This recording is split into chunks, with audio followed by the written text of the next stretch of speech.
ইসলাম বলে তোমার সামর্থ্য অনুযায়ী বিয়ে করো, আবার ইসলাম বলে তুমি বিয়ের আল্লাহ তোমার সামর্থ্য অনুযায়ী রিজিকের ব্যবস্থা করে দিবে। এই বিষয়ে কিছু বলেন। আপনার নিজের রিজিকের জন্য আপনি আল্লাহর উপর তাওয়াক্কুল করেন, ঠিক আছে, আপনার রিজিক আল্লাহ রেখেছেন, সেটার জন্য আল্লাহর উপর আপনি ভরসা করেন। কিন্তু আরেকজন মহিলা এনে এবার তাকে বলবেন তাওয়াক্কুল করো, খাওন দাওন নেই। দুইটার মধ্যে পার্থক্য আছে না নাই? আপনি নিজেরটা নিজে তাওয়াক্কুল করেন, ঠিক আছে, আপনি নিজের ঈমান পরীক্ষা করেন, আল্লাহ রিজিক দিচ্ছে না তাও সবর করেন, তাও পরীক্ষা করেন।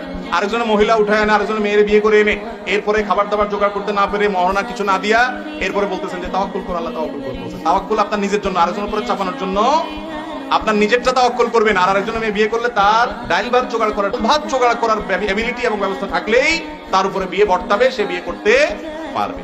কিন্তু বাবার সংসারে বসে বসে শুধু খাবেন মুছে তাও দিয়া, আর হুজুরের মাসালা দিবেন, হুজুর বিয়ে করেন আমি গুনাতে বাঁচতে পারি না, এসব চলবে না।